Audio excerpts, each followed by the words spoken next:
Alors, parlons de la rentrée scolaire.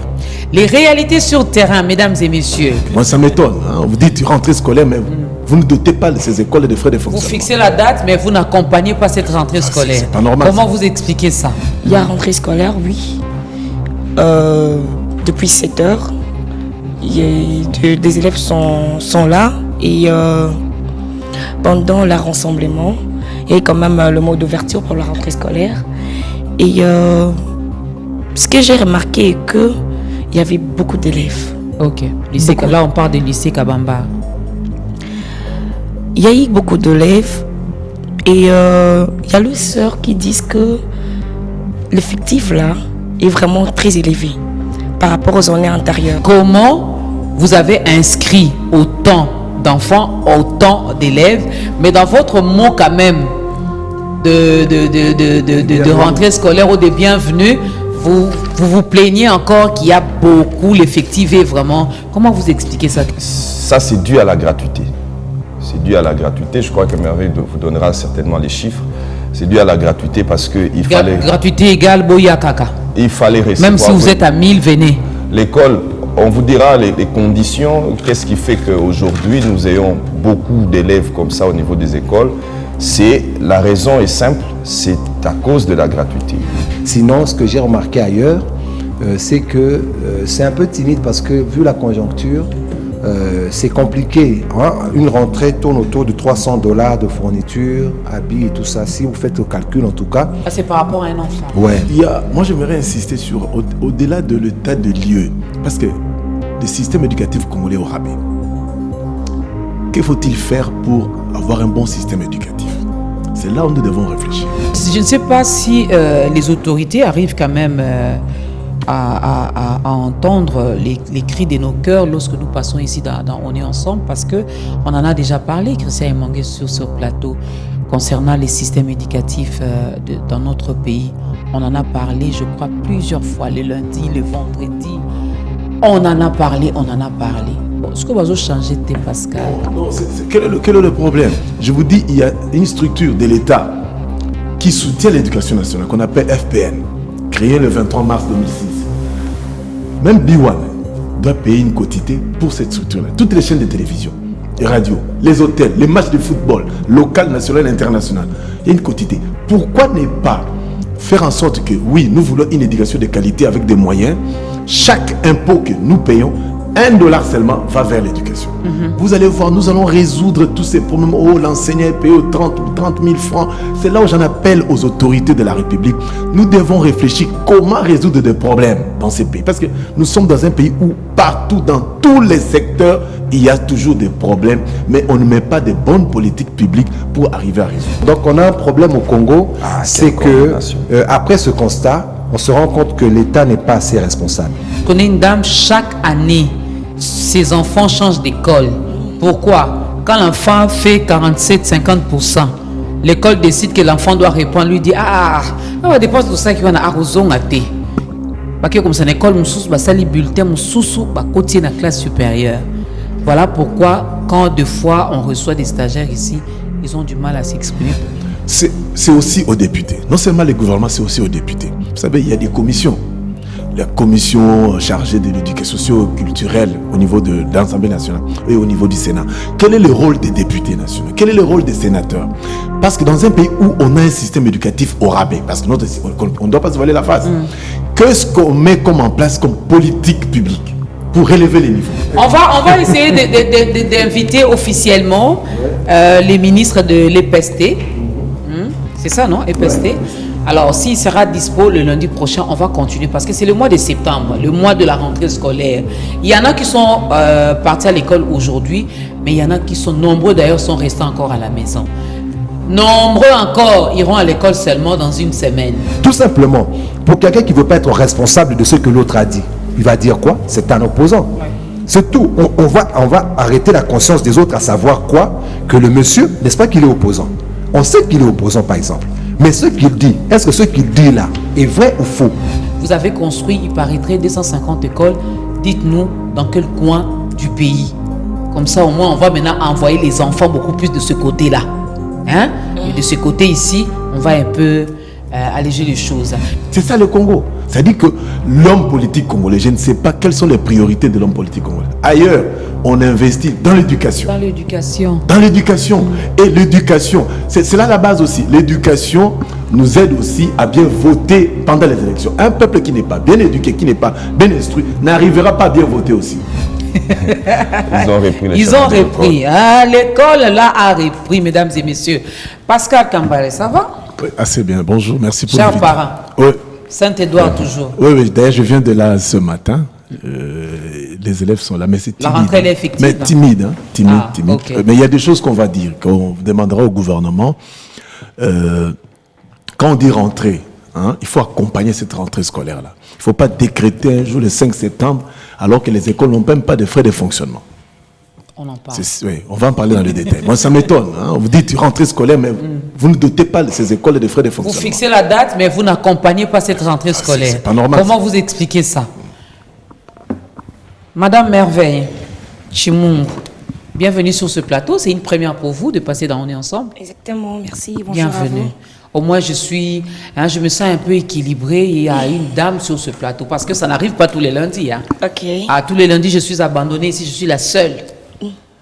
Alors, vous avez sillonné, vous avez fait quand même le tour de quelques écoles. Comment ça s'est passé ce matin? Oui, bonjour. Je m'appelle Merveille, comme tu viens de le dire. Alors, ce matin, j'ai quand même circulé. J'ai commencé au lycée Kabambar. J'ai assisté au rassemblement. Ok. Et d'ailleurs, il y a une nouvelle sœur. Hein.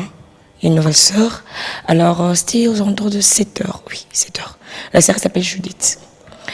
Effectivement, oui, il y a rentrée scolaire. Et, Rapprochez le micro de la bouche, s'il vous ok, plaît. il y a rentrée scolaire, oui. Depuis 7 heures. Des élèves sont là. Et pendant le rassemblement, il y a quand même le mot d'ouverture pour la rentrée scolaire. Et ce que j'ai remarqué est qu'il y avait beaucoup d'élèves. Ok. Lycée, Beaucoup. là, on parle du lycée Kabamba. Il y a eu beaucoup d'élèves. Et il y a les sœurs qui disent que l'effectif là est vraiment très élevé par rapport aux années antérieures. L'effectif. Au lycée Kabamba, il y a aussi la gratuité là-bas?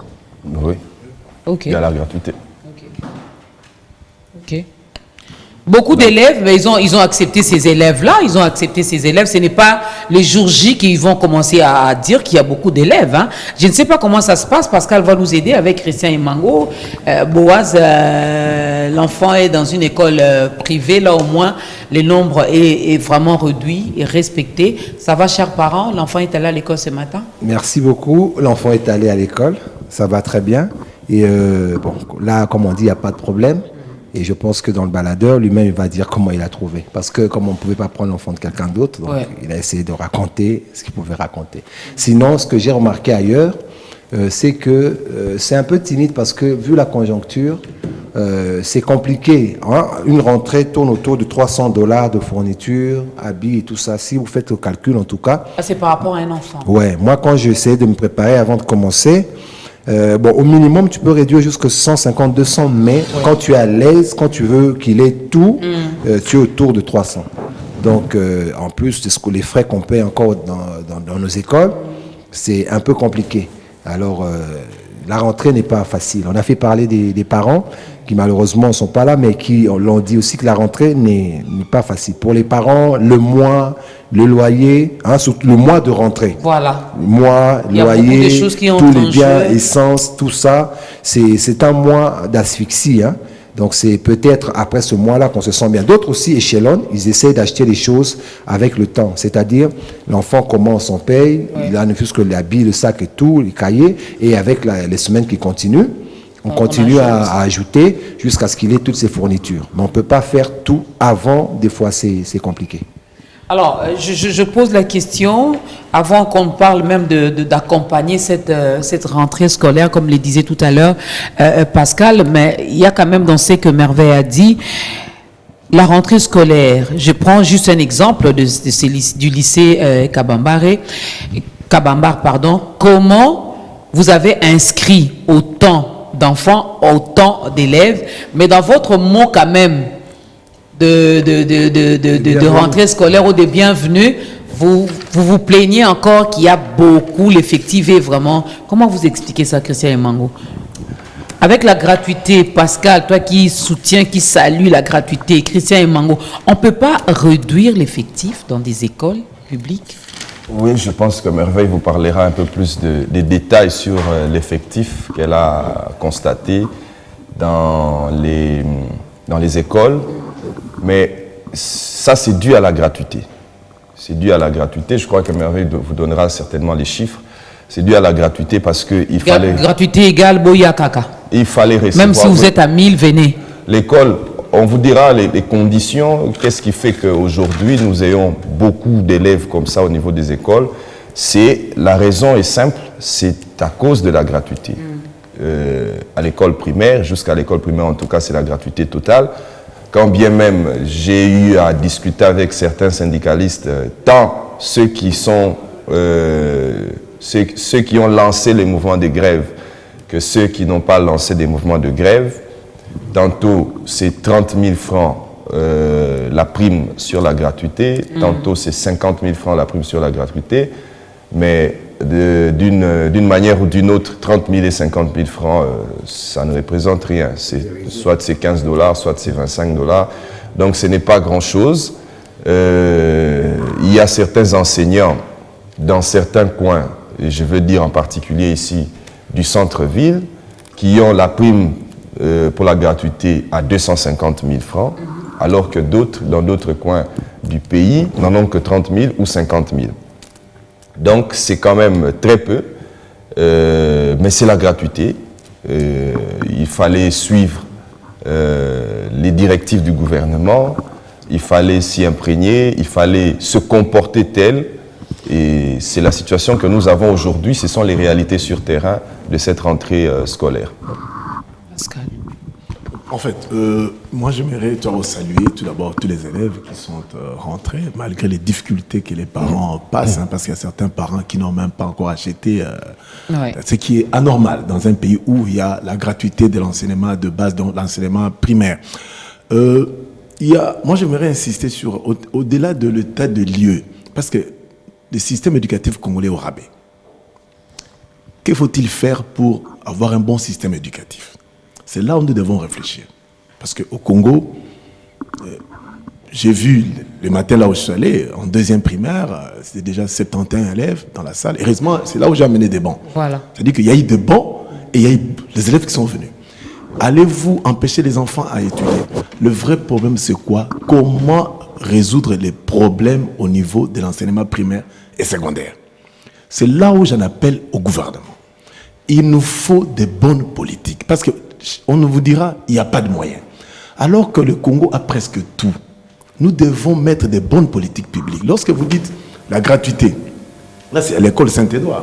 Donc les nouveaux bancs, les enfants sont là, mais ils ne sont pas nombreux. Non, ils ne sont pas nombreux. Donc il y a une timidité. Là c'est en deuxième... deuxième primaire, à deuxième A. Okay. C'est-à-dire que les madames sont là, mais les élèves ne sont pas venus en nombre. Il nous faudra, pour le gouvernement, rendre l'enseignement primaire obligatoire. Je ne peux pas comprendre, là où il y a la gratuité, il y a encore des élèves qui restent déjà à la maison. L'école primaire doit devenir obligatoire. Ce n'est pas obligatoire. Il y a la gratuité, mais ce n'est pas obligatoire. Il faudra qu'on arrive à atteindre ces niveaux-là d'obligation et à mettre en place des bonnes politiques publiques. Je vous dis, il y a une structure de l'État qui soutient l'éducation nationale, qu'on appelle FPN, créée le 23 mars 2006. Même B1 doit payer une quotité pour cette structure-là. Toutes les chaînes de télévision, les radios, les hôtels, les matchs de football, local, national et international, il y a une quotité. Pourquoi ne pas faire en sorte que, oui, nous voulons une éducation de qualité avec des moyens. Chaque impôt que nous payons, $1 seulement va vers l'éducation. Vous allez voir, nous allons résoudre tous ces problèmes. Oh, l'enseignant est payé 30 000 francs. C'est là où j'en appelle aux autorités de la République. Nous devons réfléchir comment résoudre des problèmes dans ces pays. Parce que nous sommes dans un pays où partout, dans tous les secteurs, il y a toujours des problèmes, mais on ne met pas de bonnes politiques publiques pour arriver à résoudre. Mais je ne sais pas si les autorités arrivent quand même à entendre les cris de nos cœurs lorsque nous passons ici On est ensemble, parce qu'on en a déjà parlé, Christian Emango, sur ce plateau. concernant les systèmes éducatifs dans notre pays. On en a parlé, je crois, plusieurs fois, le lundi, le vendredi. On en a parlé. Bon, est-ce que vous avez changé de Pascal? Non, quel est le problème? C'est aussi aux députés. Non seulement les gouvernements, c'est aussi aux députés. Vous savez, il y a des commissions. La commission chargée de l'éducation socio-culturelle au niveau de l'Assemblée nationale et au niveau du Sénat. Quel est le rôle des députés nationaux? Quel est le rôle des sénateurs? Parce que dans un pays où on a un système éducatif au rabais, parce que on ne doit pas se voiler la face, qu'est-ce qu'on met comme en place comme politique publique pour relever les niveaux? Vous allez voir, on salue la gratuité. Oui, je salue le ministre Tony Mwaba, la gratuité, il soutient la gratuité. Mais il faudra qu'on puisse lui donner des moyens. On ne peut pas comprendre le budget. Nous avons bientôt, le budget est évalué à 2023 à 14 milliards de dollars. C'est 15 milliards de dollars déjà. Quelle sera la quotité qui sera réservée à l'éducation nationale? C'est ça le vrai problème. Vous avez un bon mais il y a 10 dollars par jour, 5 dollars par jour. C'est ça le Congo. C'est-à-dire que l'homme politique congolais, je ne sais pas quelles sont les priorités de l'homme politique congolais. Ailleurs, on investit dans l'éducation. Dans l'éducation. Dans l'éducation. Et l'éducation, c'est là la base aussi. L'éducation nous aide aussi à bien voter pendant les élections. Un peuple qui n'est pas bien éduqué, qui n'est pas bien instruit, n'arrivera pas à bien voter aussi. Et je vous dis, moi je connais des cas. Il y a des députés, il y a des gens qui crient à la télévision. Si je vous dis le nom d'un politicien que j'ai envoyé des questions, jusqu'aujourd'hui, il n'arrive pas à répondre. Parce qu'il est habitué. Non, je vous dis, il crie trop. Mais je rigole parce que moi, je n'aime pas ce genre d'invités. On va faire l'émission et puis maman, envoyez-moi déjà les questionnaires. Il crie pour venir les découvrir là. Quand population Zoumoné à l'Obaraming, mais moi, je vais lui envoyer des questions. Certainement, il me suit juste, ça fait maintenant 2 semaines, il ne répond pas. Et j'ai parlé que tu avais fait exprès. Hein. Non, tu as appris tout le français là que tu as appris. Des questions qui poussent à ce que vous puissiez réfléchir. Et qu'est-ce que nous constatons? C'est-à-dire qu'aujourd'hui, nous devons, nous Congolais, insister qu'on nous mette des bonnes politiques publiques partout, en éducation, le sport, même en politique. Dans tous les secteurs. En politique. Quand je reçois Emango dans mon émission, mais Emango vient, il commence à dire Saponga et Ongue. Mais j'arrête l'émission. La politique, c'est le projet politique contre projet politique. Idée politique contre idée politique. Mais qu'est-ce que vous remarquerez en politique? Lissaponga, il commence à raconter sa vie, dire n'importe quoi. Il a payé, les journalistes se retrouvaient. C'est ça le vrai problème. On va prendre un élément que Boaz nous a aidé à avoir ce matin. On va suivre cet élément et puis on se retrouve juste après.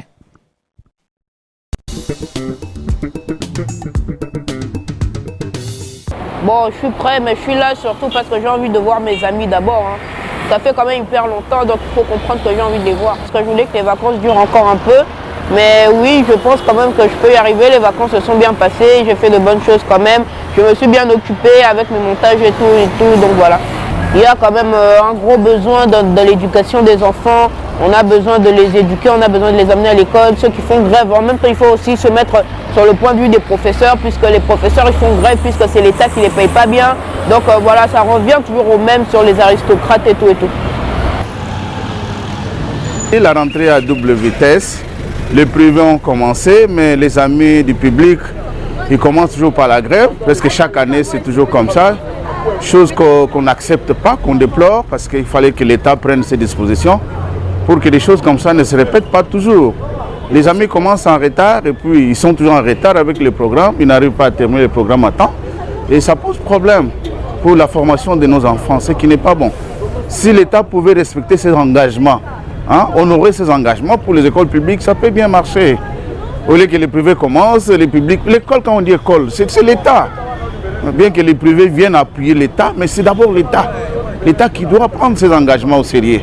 On commence les programmes en retard, des fois on les fait précipitamment pour les terminer un peu à qui va vite. Et des choses comme ça n'honore pas la formation de nos élèves, de nos enfants. C'est chaque année, d'ailleurs c'est chaque année, même en dehors de Covid, c'est presque chaque année qu'on commence toujours comme ça. Le ministre lui-même l'a dit, avec outrance, là, non, on a toujours commencé comme ça, comme si ça honore le gouvernement. Non, c'est pas bien.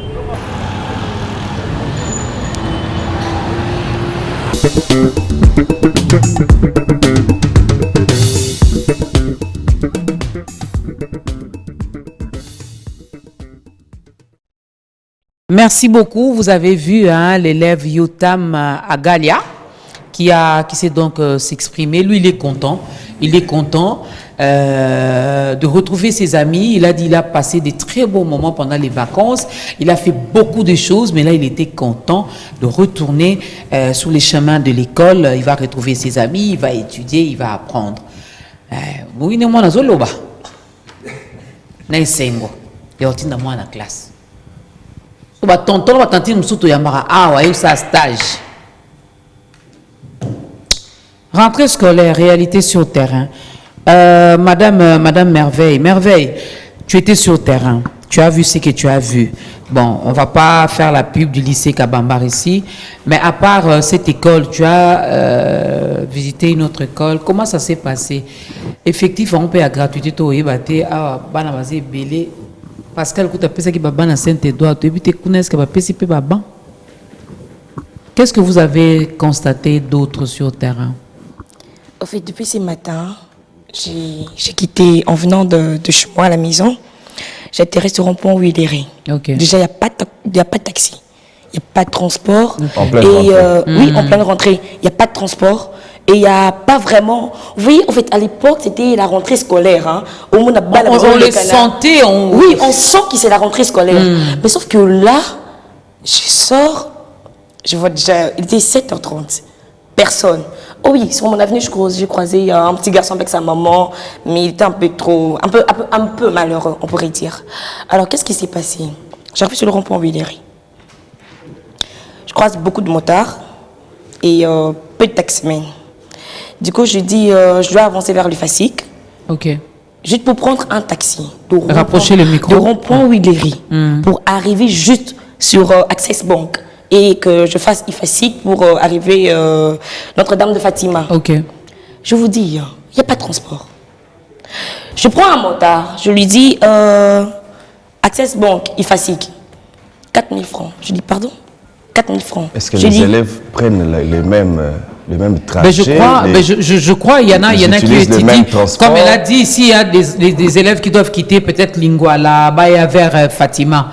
S'il n'y a pas de taxi, ils ne vont pas faire les pieds le matin. Je crois bien qu'ils vont prendre des motos. Oui, mais moi je pense qu'il y a aussi une ambiance. Et ça, ce n'était pas calculé dans le budget des parents. Aussi. Non, ce n'était pas calculé. Ouais, peut-être aussi ce qui dérange, c'est que on a l'habitude, vraiment, quand c'est la rentrée, moi je sais qu'aujourd'hui, par exemple, on s'est réveillé 4h, 5h, parce qu'on se disait quoi? Je disais à ma femme, quand on va sortir, il y aura un bouchon. Oui. L'idée, c'était que tout le monde sera là, dans nos têtes, c'est qu'on doit être les premiers sur les grandes artères.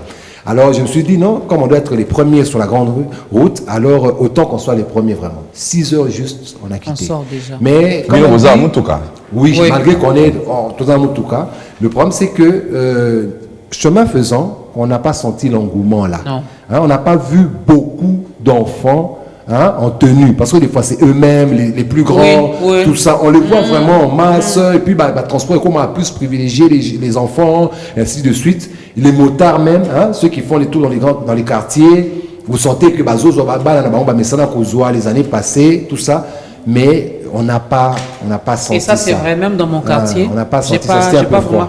Donc, c'était à peine, 2 élèves passent, et puis vous allez voir le 3e qui va passer peut-être 5 minutes après, 10 minutes après. Oui, en parlant des embouteillages, vous savez, nous avons un problème. On ne va pas inventer la roue au monde. Ailleurs, je prends le cas de la France, vous ne pouvez pas étudier en dehors de votre circonscription. Ça empêche. Vous savez, nous à l'époque, quand j'habitais Bandal, j'ai étudié à l'Éternel de la Gombe. Nous avons les bus scolaires qui quittaient Bandal, qui faisaient Bandal, Ngiringiri, Kitambo, on vous dépose. Vous êtes n'importe quelle école, vous entrez dans ces bus scolaires. Il y avait des bus scolaires Saviem qui prenaient de Atteindre de la Gombe jusqu'à Cité Verte. C'est pas Sotras. Non, ça dit quoi? Aujourd'hui, les ministres des Transports, il y a beaucoup de transco. Pourquoi ne pas mettre des transco uniquement pour les élèves le matin? Bien on pourra peut-être arriver à ce que chaque enfant peut étudier. Quand on crée de bonnes écoles dans chaque commune, on peut rester dans la... Au lieu d'aller, un enfant qui quitte Maluku pour atteindre la Gombe. Non, c'est là le vrai problème. C'est là que j'ai dit, nous devons mettre en place des bonnes politiques publiques. Il y a des petites choses dans ces pays ici, des fois ça énerve. Pourquoi on n'en a pas? Pourquoi ne pas mettre les bus scolaires pour les étudiants? Ça quitte Cité Verte pour les élèves, ça quitte Cité Verte oyo atanga la koto izotika mona l'élève na ba Voilà. air na yango Na et rien, na rien, que kitambo vers 11h et que vous aurez à midi vous verrez il y aura moins de problèmes pour les élèves. Moins de problèmes, il n'y aura pas engouement. Les gars, 6h du matin. Non, c'est ça le vrai problème. Qu'est-ce que... En fait, non seulement ce sont les écoliers qui se sont stressés le matin, même les parents. Finalement, tout le monde était stressé. Alors qu'on peut mettre des bus scolaires. Les élèves de n'importe quelle école entrent. Comme on a dit à l'époque, il y en avait ici. Oui. Nous, moi j'avais mon abonnement. J'habitais Bandal, je prenais les bus Sotras, comme tu as dit là. Et autres, l'avenue Kimbanza, j'ai habité Bandal, l'avenue Kimbanza et l'avenue Timas. C'est là où j'ai dit, qu'est-ce qui se passe dans notre pays? Qu'est-ce qui se passe au niveau du gouvernant pour mettre des bonnes politiques publiques? Regardez avec les étudiants, les bus transacadémiques. On ne sait pas. Ça aussi, ce sont les invisibles. C'est-à-dire que c'est bizarre que dans un pays, des petites politiques publiques, on n'arrive pas à les mettre en place. Que les élèves battent bien. Je l'ai dit l'autre fois, pour les bons, pour que les écoles, même la peinture, combien... Attends, je viens de l'école Saint-Edouard, je vais le dire. Il y a rentré, mais il n'y a pas eu de frais de fonctionnement. Pourquoi les frais de fonctionnement on n'a pas donné? Je ne sais pas, le numéro est là, qu'on puisse nous contredire que l'État a donné les frais de fonctionnement des écoles publiques. Donc il y a rentré, mais les frais de fonctionnement ne suivent pas. Maintenant les créés, on va les acheter avec moi. C'est-à-dire qu'il faut que les gens se cotisent. Avec ce que les parents peut-être ont donné. C'est là le vrai problème. On s'est dit, mais qu'est-ce que nous voulons de notre pays, nous, dirigeants, nous, population congolaise? Qu'est-ce que nous voulons de notre pays? Bon, mes amis, même pour les créer. Non, l'argent, il y en a. C'est un problème sérieux. Moi, j'ai suivi Christian Mango sur une chaîne là, il avait un bouquin comme ça. L'argent, il y en a. L'argent, il y en a. Ouais, moi, dans ces pays, il y a l'argent. Je pense qu'il y a aussi le vrai problème, hein, parce qu'aujourd'hui, le constat, moi je crois que si on est sorti, c'était que pour faire le constat. On a fait le constat, hein, il n'est pas très élogieux. Non, excuse-moi, juste parmi les réalités, il n'y a pas eu de bouchon aujourd'hui, il n'y a pas eu de Il n'y a pas eu de bouchon, il n'y a pas eu d'embouteillage, en tout cas tel que moi je suis venu. Mais il n'y a pas eu de bouchon.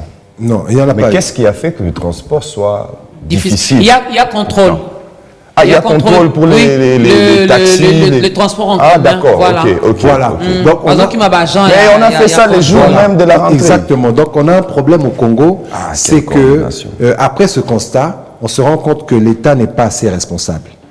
Il faut le dire. Ça, c'est pas aujourd'hui. Oui, mais le malheur, c'est que à chaque rendez-vous de responsabilité, c'est comme on le dit souvent, non, Troquet mondial. Et quand on va là-bas, on se fait battre à plat de couture. Donc, à chaque fois qu'on arrive à un challenge, on perd. Avant d'y arriver, quand tu parles, on te sanctionne. Pourquoi tu parles? Qui t'a dit? Et puis, quand on va quand même, on perd. Donc, la personne qui parlait avait raison. Vous voyez, chaque année, nous disons quoi? Ça ne va pas être bien. C'est comme si nous, on était en train de maudire notre propre pays. Et pourtant, on fait que des constats. En fait, celui qui est intelligent fait un bon constat. Il te dit que, vu ça, et qu'aussi mbaté. Et toi, tu dis non, il critique, soit il est contre le pouvoir, on va t'étiqueter en te disant que toi, tu ne vaux pas la peine, toi, tu es contre le pouvoir, toi, tu réfléchis mal. Même le truc que M. Martin Fayoul venait de raconter. Tout simplement, pour quelqu'un qui ne veut pas être responsable de ce que l'autre a dit, il va dire quoi? C'est un opposant. Ouais. C'est tout. On va arrêter la conscience des autres à savoir quoi? Que le monsieur, n'est-ce pas qu'il est opposant? On sait qu'il est opposant, par exemple.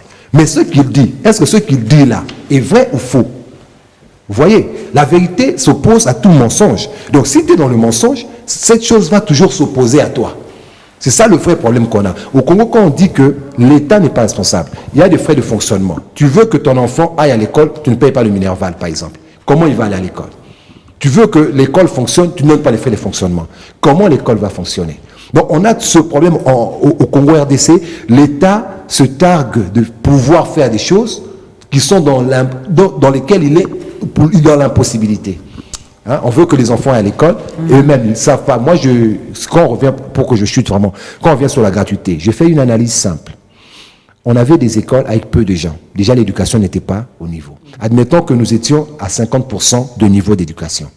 On prend la même classe de 50 personnes, ils sont maintenant 150 personnes. Même si le professeur a la même volonté, on sait déjà que son degré d'enseignement va diminuer. Parce que son temps sera réduit par beaucoup de bavardage. Donc, corriger 150 cahiers de devoirs à domicile. Exact. Donc, le vouloir ou pas, le monsieur va perdre en qualité. Déjà, il donnait 50% aux élèves. Maintenant, il va donner 30% plus ou moins aux élèves. Même. Et ceux qui ne sont pas intelligents parmi les 150 ne vont pas se retrouver. Donc, ils vont passer une année d'études sans avoir étudié. Et à la fin, le parent ne voudra pas que l'enfant refasse. Parce que le Congo, nous, c'est les parents, nous avons l'obligation toujours que non, n'a compté 5 ans. Moi, je connais une dame, Christian et Mango, je connais une dame, chaque année, ses enfants changent d'école. Pourquoi? Quand l'enfant fait 47-50%, l'école décide que l'enfant doit répondre, lui dit, on dépense tout ça qui va à Arozon à thé. Parce que comme c'est une école, on a les bulletins, on a côté la classe supérieure. Voilà pourquoi, quand deux fois on reçoit des stagiaires ici, ils ont du mal à s'exprimer parce que les parents aussi... J'avais appris qu'il y avait un système qu'on avait mis en place qui empêchait à ce qu'il y ait encore des fabrications des bulletins. Espérons que ce système... C'est-à-dire qu'au Congo, c'est là il faut saluer. Chaque enfant est numéro matricule. Ok. C'est là que j'ai salué le gouvernement. Chaque enfant est numéro matricule. Quand vous quittez telle école à telle école avec un faux diplôme, avec un faux bulletin, c'est difficile. On va le retrouver. Moi, je l'ai constaté à Saint-Édouard. Il y a des parents qui ont amené, ils quittent l'école privée, ils viennent avec un bulletin. Quand on vérifie que de l'autre côté, il n'avait pas échoué. C'est informatisé. Non, c'est-à-dire que chaque enfant a un code. Déjà un code. Chaque élève congolais a un code. Si vous êtes dans une école régulière, vous avez un code. Donc, votre bulletin, quand vous quittez ici, au salaire diplôme à l'Okuta, aucune école telle, palmarès au Lac-Saké, tu vas fabriquer un faux diplôme, un faux bulletin. Donc, c'est là où il faut encore. C'est là que j'ai dit, il faudra qu'on puisse avancer. Donc, avec un peu de volonté, les choses peuvent changer. Il y a des choses au Congo, c'est ridicule qu'on puisse en revenir là-dessus. On paye mal les gens, alors qu'il y a des groupes de gens qui se tapent. Je vais lire ce message. $11,350. C'est bizarre. C'est bizarre. Je vais lire ce message. Bonjour, l'émission On est ensemble et j'aime les sujets d'aujourd'hui. Sérieusement, le Congo devait être formaté. Pendant que le peuple souffre, donc les uns souffrent, les autres actuellement s'y réjouissent. La gratuité d'enseignement pour lui ou pour elle, parce que la personne n'a pas signé, la gratuité d'enseignement détruit l'éducation de notre pays. Pendant que les enseignants ne sont pas bien payés, pensez-vous vraiment qu'il y aura quelque chose de bien qu'ils vont transmettre à nos enfants? Bonjour madame, je vous écris depuis à partir de Bandundouville. Bien que vous parlez des enseignants, je vous exhorte de bien vouloir aussi parler des éducateurs sociaux qui encadrent et forment les jeunes vulnérables. Ce sera un autre sujet. Ça aussi, ouais. Ça aussi, c'est un cas. Ceux-là qui forment, qui encadrent les jeunes qui sont vulnérables, de fois, ils les font avec leurs propres moyens. Bon, oui, moi, des fois, ils n'ont rien, mais ils ont quand même cet amour et cette volonté-là de former, d'encadrer, de transmettre ce qu'ils ont en eux. Moi, je pense que c'est des personnes qui... C'est l'amour de l'autre. Hein, moi, j'ai vu beaucoup de personnes qui sont dans ce forme. Et ça, depuis un temps, l'amour de l'autre au Congo n'existe plus. Ouais. C'est ça le malheur. Il y a des gens qui sont philanthropes, c'est-à-dire qu'ils aiment l'homme, ils aiment l'autre. Il y a des personnes, vous verrez au début, ils voient quelques enfants, surtout quand ils sont en bas âge. Hein. Vous vous rendez compte que vous pouvez rencontrer des enfants en bas âge, vraiment bas âge, qui n'ont rien. Tu regardes l'enfant, tu te dis, ah, si c'était même mon enfant en fait. Vous pouvez rencontrer un beau petit garçon, une belle petite fille, et peut-être déjà petite fille qu'elle est, elle n'est plus déjà vierge, elle a déjà... C'est pas ce qu'elle a voulu. Elle a été emmenée dans un système. Maintenant, l'État sait très bien, parce que c'est dans les communes qu'il y a aussi toutes ces choses d'éduquer, hein, tous ces désœuvrés. Ouais. C'est la commune qui devrait recenser, admettons, dans mon quartier, j'ai autant de chégués nocifs, qui sont déjà un peu dans la revendication brutale.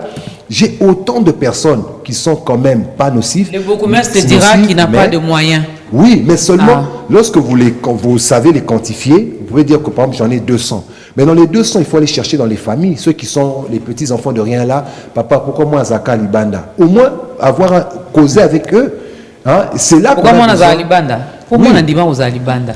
Tu sais, moi j'ai eu à interroger 2 ou 3 enfants, ce n'est pas le sujet du jour. Les enfants disaient ngana bim po ba beta inga. Na boya kozonga ndako. Ngai na okete moi ça papa biso tanga betinga siko tanga tindenga siko tanga betinga. Boa, s'il y a des enfants dans ces pays qui ont été frappés par leurs parents, moi je suis parmi. Mais na ki manda côté. Parce que j'étais têtue, turbulente, mon boulot na betama. Mais na tika ki manda côté, les esprits mauvais aussi hein. On vous juste une question Pascal pardon. Je me rends compte parce que même à notre époque, il y avait la sorcellerie, on nous frappait, on nous punissait. Mais pourquoi on n'avait pas cette idée-là? Qu'est-ce qui fait que Banalilo va comme on a idée wana? Bon, en fait, Occupé. Ça, c'est un autre débat, c'est un autre sujet. Oui, on va vraiment chuter Christian et Mango juste en une minute, si ça sera possible. Avec tous ces constats malheureux, avec tout ce que nous constatons, nous déplorons dans notre pays, juridiquement parlant, il n'y a pas moyen que la population porte plainte. Il n'y a pas moyen. Non, finalement, on en a marre. On se plaint à tout moment et rien ne change. Il y a une très grande difficulté là-dessus. Vous savez, l'éducation, c'est un droit de l'homme. Et les droits de l'homme, nous en avons principalement de deux catégories.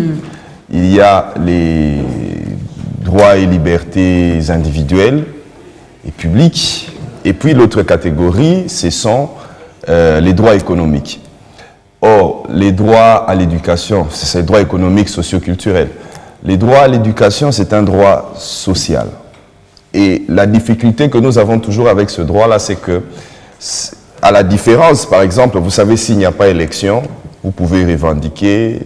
Si on vous a empêché de postuler, on a créé une juridiction pour ça, vous pouvez aller. Donc il n'y a rien à faire rapidement parce que chacun doit prendre une minute. Mais les droits économiques, je ne dis pas qu'il n'y a rien à faire. Sauf que les revendications, c'est peut-être d'autres mécanismes. Ça veut dire des appels à manifestation. Mais un tribunal comme ça, qui puisse évaluer la teneur de l'accessibilité de la population à ces droits-là, ça n'existe pas. Quand bien même on met en place certaines juridictions, par exemple les tribunaux pour enfants, aujourd'hui vous ne pouvez pas détourner un enfant de l'éducation comme pourrait le faire un père qui dit « Moi, il faut que nous ça la bilanga ». Non, c'est aujourd'hui l'enseignement primaire est obligatoire et on voudrait que ça aille plus loin. Là, on arracherait aux parents cet enfant-là, mais ces systèmes-là, où il faut enlever aux parents son enfant pour les placer quelque part. Excusez-moi, je viens de voir un enfant là qui vient de parler. Na l'époque, moi, vous avez surtout moi, on a bon tout le monde, oh, azando quitté. Mais et là, on met ça à moi les lunettes. Mais les gens, cet enfant-là, ça pas battu. Voilà, ça pas battu. En fait, moi, en 10 minutes. Oui, je vais m'adresser au chef de l'État. Il faut mettre de bonnes politiques publiques. La gratuité, c'est bien, mais on aura un budget de 15 milliards de dollars. Mais à part le budget de 15 milliards, il faudra des fonds extra-budgétaires pour soutenir la gratuité. Imposer chaque impôt, la TVA est de 16%. Pourquoi on ne peut pas prendre 6%, on affecte ça à la gratuité de l'enseignement pour soutenir des enseignants. C'est-à-dire qu'il faut être inventif, il faut bouger bouger Maël Moutouna Bistoké, ma classité, pour que les choses, je vous dis, il y a des petites choses au Congo qu'on peut faire et puis ça soulage les parents. Ça soulage, on ne peut pas répondre. Commençons par l'éducation, mesdames et messieurs, elle est vraiment... Il y aura de bonnes choses qui vont se faire. Oui, elle est très, et je salue Tony importante. Mwaba qui soutient, qui est la gratuité, mais allez-y, réfléchissez, c'est un bon monsieur, allez-y, réflexion pour que des bonnes choses arrivent. Non, c'est pas ça le problème. Les hommes passent, les institutions restent. Et le projet reste. Pendant qu'on y est aussi, si vous pensez vraiment tout autour de vous, les gens n'arrivent plus à réfléchir, comme Pascal, comme Christian Mango, comme Boaz, n'hésitez pas, faites appel à eux. Ils vont venir, ils vont vous aider. Parce qu'ici, nous parlons du Congo. Donc moi, ce que j'allais dire, un constat amer, mais en chutant, c'est que des fois, il y a des livres. Moi, je connais une dame qui avait réalisé qu'il y avait des livres en Europe. Hein, quelqu'un peut aller quelque part, il trouve des livres, ne fût-ce que des livres de lecture. 30 secondes, ils se disent que si on emmène ça au Congo et qu'on les débat là-bas, Tanga, les livres qui apprennent nos enfants à lire. Mais quand vous avez des tels projets que vous allez na matadi pour la recote ça va conteneur avec tout ça là, on peut faire monter un jeep et un air monene ou moi autant bonne famille naï que badouba na ba livre eux ça là des gens intelligents demain. Donc je pense qu'il faut repenser notre façon de réfléchir. On ne donne pas l'espace à la santé, à l'éducation, à la protection du Congolais parce qu'un groupe de personnes ont phagocyté le système. Un groupe de personnes se sont accaparés de tous les avantages. Ce qui fait que le reste, on s'en fout. Mais malheureusement, ces personnes-là, quand ils s'en vont, leurs enfants, soi-disant qu'ils ont réussi, on ne comprend pas pourquoi. Qui se pose la question, pourquoi les enfants de Mobutu ne dirigent pas maintenant? Et je parie que tous les présidents qui sont passés, sans avoir été bons pour les autres, ils n'auront pas la chance d'avoir leurs enfants diriger encore ce pays. Tout même ceux qui ont été avec eux. Pourquoi? Parce qu'ils n'ont pas été bons. Ce que j'aime aussi, même ça si sera la vous conséquence arrivez directe. quand même à réussir, pensez à vos enfants et à vos petits-enfants. Ouais. Parce que ça va jusqu'à la 4e Parce génération. qu'il y a un homme qui a dit, quand votre père a été bon, ça vous ouvrira les portes partout. Mais Quand si votre père a été mauvais, ça vous fermera les portes partout. Rapidement, en 30 secondes, qu'est-ce que vous pouvez dire aux parents? Ce qu'on peut dire aux parents est que les parents doivent les envoyer à l'école. La gratuité, parce que je te rejoins, hein, lorsque tu dis que le bus scolaire à l'époque, oui, ça existe jusqu'à nos jours, là, le bus scolaire, ça existe. Lycée Boussangani, il y a beaucoup des écoles catholiques, conventionnelles catholiques, hein, le bus scolaire existe. Sauf que l'État doit voir un peu le moyen financier, là. L'État doit vraiment, le gouvernement en fait, j'ai fait appel au gouvernement. Le gouvernement doit au moins régler ses problèmes de moyens financiers. À l'époque, le bus scolaire, c'était, je crois, $30 le mois. Le mois, $30. Aller-retour. Ce que tu dis, tu étais loin. Moi, je paye $50 maintenant le mois. Ah, ok. Je te dis. Tu peux être loin, tu habites Pompage Ça va et tout, vite, tu dis au centre-ville. Le mois. Il y avait de bus scolaires. Il y avait même c'était même numéroté. Il y a un 001, 002. C'était vraiment numéroté. Voilà. Alors, le gouvernement doit tenir compte de moyens financiers. Et en plus, allons-y dans... On doit vraiment chuter. Il est 11h juste, donc Ok. on Alors, a plus le il y a temps. aussi le problème d'effectifs, de nombre des élèves. Hein. Ce que tu as dit là, c'était des élèves. 70 par classe. 70, imagine, 70. C'est trop. Ça gaspille de l'énergie au fait. Un professeur, il est là, il enseigne 70 dans une salle de classe. En première année secondaire où on pourra voir... Non, on parle de l'école primaire ici. Même à l'école primaire, et surtout les écoles confessionnelles catholiques, même à l'école primaire, il y a au moins dans une salle 70 élèves. C'est beaucoup. C'est beaucoup. Alors, moi je dirais que le gouvernement doit tenir compte de nouvelles écoles, au fait, créer de nouvelles écoles. Avec Voilà. de nouvelles écoles. On en avait d'ailleurs parlé, si je ne me trompe pas, le lundi passé ici. Pascal l'avait évoqué. D'ailleurs, tous les lundis, il est dit. Hein, la gratuité, nous saluons la gratuité. Nous saluons la gratuité. Je pense que mais construisez des écoles. Il faut qu'on vérifie cette information-là. Il semblerait que on a construit 250 écoles. Où? Ah, c'est la question. Maintenant, il faut qu'on cherche à savoir. Il semblerait qu'on a construit 250 Oui, écoles. exactement. Où? Non, mais Tony Mwaba, il est Dans ouvert. quel coin de la Oui, RDC? oui, nous allons l'approcher pour L'invité, il va savoir. venir. Ok. Oui, il Nous va allons venir. Il est l'approcher ouvert. pour Tu savoir. peux nous aider par rapport Oui, à ça? oui, j'ai son numéro, il est ouvert. Tu peux nous aider par rapport à Oui, ça? je vais vous aider. On vous prend rendez-vous lundi prochain? Je vais l'appeler. Tout d'abord, il faut convenir avec lui s'il sera disponible lundi prochain. Mais c'est ça, non? Oui, oui. Je vais l'appeler. On va essayer d'inviter officiellement les ministres de l'EPST. C'est ça, non? EPST. Alors, s'il sera dispo le lundi prochain, on va continuer parce que c'est le mois de septembre, le mois de la rentrée scolaire. Il y en a qui sont partis à l'école aujourd'hui, mais il y en a qui sont nombreux d'ailleurs, sont restés encore à la maison. Nombreux encore iront à l'école seulement dans une semaine. Donc, nous sommes encore dans le bon. On continue à parler de notre système éducatif. On continue à parler de l'année scolaire 2022-2023. Vous avez construit, il paraîtrait, 250 écoles. Dites-nous dans quel coin du pays. Comme ça, au moins, on va maintenant envoyer les enfants beaucoup plus de ce côté-là. Hein? Et de ce côté ici, on va un peu alléger les choses. Merci, Ils vont les Boaz. enseigner là-bas. Mais on va t'envoyer. On va ajouter l'effectif. Merci à Pascal, merci à Madame Merveille, merci à notre Christian Emango. Aujourd'hui, vraiment, on a couru derrière le temps. C'était vraiment, on a fait le marathon. Ben, c'est comme ça. Mais sinon, bonne application à ceux-là qui vont se rendre à l'école tout à l'heure. Encore une fois de plus, chapeau bas à tous les parents qui ont pu envoyer les enfants à l'école déjà. Et ceux qui n'ont pas pu, ce n'est pas encore fini, ne désespérez pas. Dieu peut vous surprendre favorablement avant la fin de cette semaine pour que la semaine prochaine, vos enfants aussi retournent à l'école. On les aime tellement. Pour eux, nous sommes prêts à tout. Portez-vous bien et excellente semaine en compagnie de Biwan.